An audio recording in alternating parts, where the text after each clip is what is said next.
Welcome to Spectrum IAS Academy. This is Baira Savabodhraju, 2x1 Bradipeta Guntur. IAS IPS guidance లో IAS IPS లో 10th inter degree చదువుతున్నటువంటి విద్యార్థులు ఏ స్టేజ్లో enter అయితే civil services foundation కోర్సును పొందవచ్చు అనేటువంటిది చాలామంది పేరెంట్స్లో స్టూడెంట్స్లో ఉన్నటువంటి సందిగ్ధత. ఎక్కడ నా పేరెంట్స్ మనం చూసినట్లయితే సమ్వేర్ దే ఇన్స్పైర్డ్, ఎక్కడో ఏదైనా కెరీర్ గైడెన్స్ జరుగుతున్నప్పుడు కానీ, లేకపోతే ఎవరైనా ఐఏఎస్లో సక్సెస్ సాధించి న్యూస్ పేపర్లో వచ్చినప్పుడు కానీ, లేదా వాళ్ళ బయోగ్రఫీ చదివినప్పుడు కానీ సహజంగా మన పిల్లల్ని ఐఏఎస్ చేద్దాం అనేటువంటి ఆలోచన వస్తుంది. మరి వాడి యొక్క పిల్లలు అప్పుడు 10th క్లాస్లో ఉండొచ్చు, ఇంటర్లో ఉండొచ్చు, డిగ్రీలో ఉండొచ్చు. ఐఏఎస్ అనేది ఒక పెద్ద కోర్సు, ఒక విస్తృతమైనటువంటి కోర్సు. దీంట్లో దాదాపుగా కూడా ఒక 15 సబ్జెక్టులు ఉన్నాయి. ఈ సబ్జెక్టులు మొత్తాన్ని లోతుగా చదివి అధ్యయనం చేసుకొని ఇంటర్ప్రిట్ చేస్తూ మనం మెయిన్స్లో రాయాలి. ఆ మెయిన్సే మనకి ర్యాంక్ తీసుకొస్తుంది. ఈ పరిస్థితికి మనం ఎదగాలి అంటే ఏ ఏజ్లో ఐఏఎస్ ఐపీఎస్ ఎంటర్ అయితే మనకి సరి అయిన పరిపక్వతతో మనం దాన్ని విశ్లేషణ చేసి ప్రజెంట్ చేయగలుగుతాము, లేదా అర్థం చేసుకోగలుగుతాము, లేదా కోర్సు మీద అవగాహన తెచ్చుకుంటాము అన్నది నేను చెప్పేటువంటిది. ఏంటంటే 10th క్లాస్లో చదువుతుందండి మా అమ్మాయి ఫలానా స్కూల్లో, మా అమ్మాయికి ఫౌండేషన్ కోర్స్ ఇప్పిద్దామని చెప్పేసి ఫోన్ చేస్తూ ఉంటారు.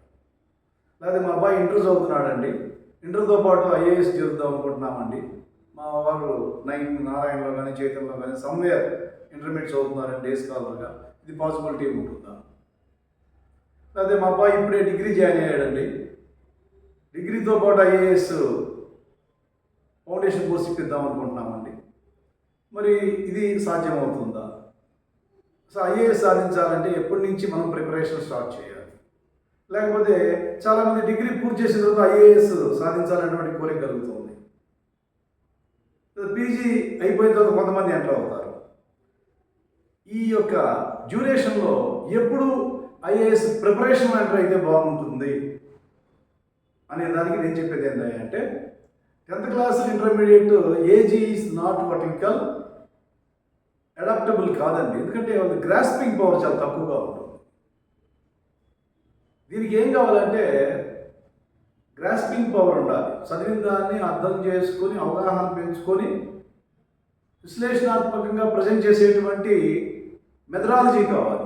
ఆ మెథడాలజీ ఎప్పుడు వస్తుందంటే మనకి డిగ్రీ నుంచి వస్తుంది. యాక్చువల్ చెప్పుకోవాలి, టు బీ ఫ్రాంక్ మనం అందరూ కూడా డిగ్రీ చేసి వచ్చిన వాళ్ళమే. ఇప్పుడు ఐఏఎస్ ఐపీఎస్ అందరూ కూడా డిగ్రీ పూర్తి చేసి వచ్చిన వాళ్ళే. మీరు వాళ్ళ యొక్క 10th ఇంటర్ డిగ్రీ యొక్క ఏజెస్ని మీరు చూసినట్లయితే వాళ్ళు ఎప్పుడు మంచి అండర్స్టాండింగ్ వచ్చిందంటే డిగ్రీలో అండర్స్టాండింగ్ వస్తుంది. First degree, second degree, third degree. అర్లియర్గా బీఏ బీకామ్ బీఎస్సీ ఉండేవి. ఇప్పుడు బీఏ బీకామ్ బీఎస్సీతో పాటు బీటెక్ ఎంబీబీఎస్ మనం చూస్తున్నాం రోజు.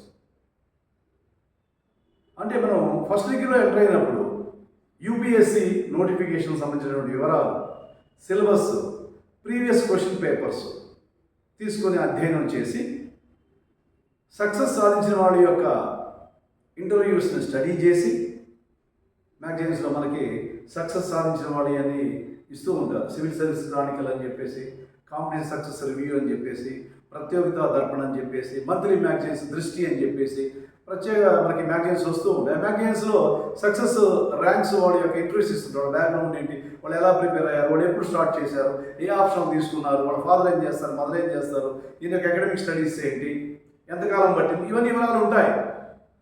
ఇవన్నీ మనకి లైబ్రరీలో దొరుకుతాయి, కాలేజీలో దొరుకుతాయి, బయట దొరుకుతాయి. తెలుసుకొని మోటివేషన్, సెల్ఫ్ మోటివేషన్ ఫీల్ అయ్యి మనకై మనం ఫస్ట్ ఇయర్ నుంచి స్టార్ట్ చేయాలి. ఫస్ట్ ఇయర్ నుంచి ఎలా స్టార్ట్ చేయాలి? Start with NCERTs. NCERTs are the best books for Telugu medium or English medium. Telugu medium వాళ్ళైనా సరే ఎన్సీఆర్టీస్ చదవాలి. అంటే తెలుగులో చదివిన పుస్తకాలు ఉన్నాయి, పర్వాలేదు. ఇంగ్లీష్లో మీడియం వాళ్ళకి ఎన్సీఆర్టీస్ క్లియర్గా ఉన్నాయి. మనకి జాగ్రఫీ లెవెల్లో 6th నుంచి +2 వరకు ఉన్నాయి, హిస్టరీ లెవెల్లో ఉన్నాయి అట్లా 6th నుంచి +2 వరకు. అదేవిధంగా ఎకనామిక్స్లో ఉన్నాయి, పొలిటికల్ సైన్స్లో ఉన్నాయి, ఎన్విరాన్మెంట్లో ఉన్నాయి, డిజాస్టర్ మేనేజ్మెంట్లో ఉన్నాయి. అన్నీ మనకి మన ముందు ఉన్నాయి. వీటిని బుక్స్ తెచ్చుకొని ఒక్కొక్క బుక్ చదవడానికి అట్లీస్ట్ మనకి సీరియస్గా కూర్చొని టైం టేబుల్ వేసుకొని కూర్చుంటే ఒక 10 days పడుతుంది, ఒక 15 days పడుతుంది.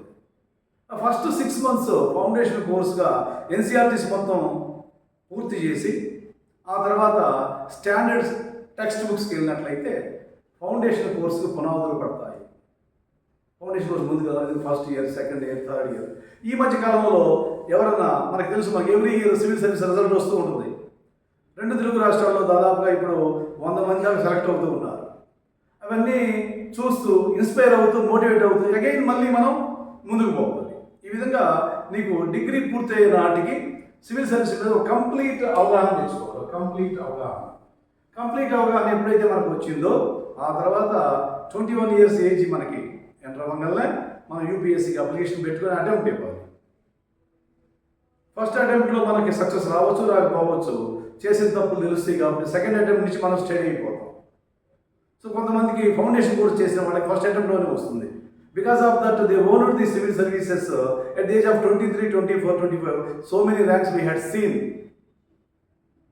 సో కాబట్టి నేను చెప్పేది ఏంటంటే ఈ వీడియోలో సివిల్ సర్వీసెస్ ఫౌండేషన్ కోర్సుగా ప్రిపేర్ కావడానికి the best period is what you call first degree, second degree, third degree.